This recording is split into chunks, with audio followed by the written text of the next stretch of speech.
हो दिहले जड़ी बूटी हो पीस के शिव गुरु दवाई हो दिहले 10 के ना 20 के 25 के ना 30 के 10 के ना 20 के 25 के ना 30 के शिव गुरु दवाई हो दिहले जड़ी बूटी हो पीस के शिव गुरु दवाई हो दिहले 10 के ना 20 के 25 के ना 30 के 10 के ना 20 के 25 के ना 30 शिव गुरु दवाई हो दिहले जड़ी बूटी हो पीस के शिव गुरु दवाई हो दिहले जड़ी बूटी हो पीस के शिव गुरु दवाई हो दिहले बाजी नैली चारा में दोनों हाथ जोड़ के बाजी नैली चारा में दोनों हाथ जोड़ के शिव गुरु दवाई हो दिहले जड़ी बूटी हो पीस के शिव गुरु दवाई हो दिहले बाजी नैली चारा में दोनों हाथ जोड़ के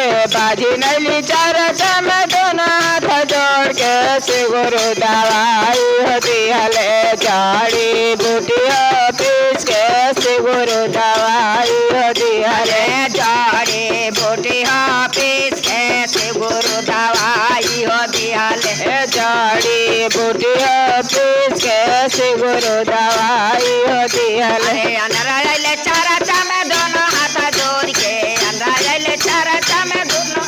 जोड़ के शिव गुरु दवाई हो दिहले जड़ी बूटी हो पीस के शिव गुरु दवाई हो दिहले चारा में दोनों हाथ जोड़ के अनराइले चारा में दोनों हाथ जोड़ के शिव गुरु दवाई हो दिहले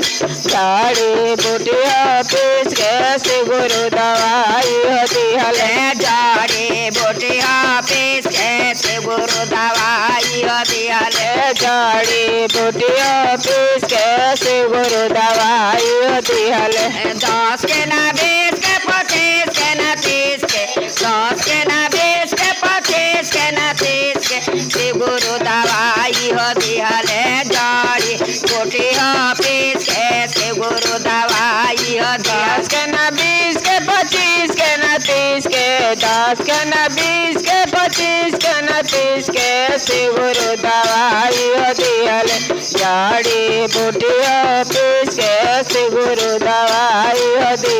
अरे लंगड़ा आइले चारा में दोनों हाथ जोड़ के लंगड़ा आइले चारा में दोनों हाथ जोड़ के शिव गुरु दवाई हो दिहले जड़ी बूटी हो पीस के शिव गुरु दवाई हो दिहले जड़ी बूटी हो पीस के शिव गुरु दवाई हो दिहले जड़ी बूटी हो पीस के शिव गुरु दवाई हो दिहले जड़ी बूटी हो पीस के शिव गुरु दवाई हो दिहले अरे निर्धा नैले चारा में दोनों हाथ जोड़ के निर्धा नैले चारा में दोनों हाथ जोड़ के शिव गुरु दवाई हो दिहले जड़ी बूटी हो पीस के शिव गुरु दवाई हो दिहले जड़ी बूटी हो पीस के शिव गुरु दवाई हो दिहले जड़ी बूटी हो पीस के शिव गुरु दवाई हो दिहले जड़ी बूटी हो पीस के शिव गुरु दवाई हो दिहले गुरु भैया आइले चारा में दोनों हाथ जोड़ के गुरु भैया आइले चारा में दोनों हाथ जोड़ के गुरु भैया आइले दवाई हो दिहले जड़ी बूटी हो पीस के शिव गुरु दवाई हो दिहले जड़ी बूटी हो पीस के शिव गुरु दवाई हो दिहले जड़ी बूटी हो पीस के शिव गुरु दवाई हो दिहले जड़ी बूटी हो पीस के शिव गुरु दवाई हो दिहले प्रेम से बोला शिव गुरु महाराज की जय। हर हर महादेव माई भवानी सच्चे दरबार।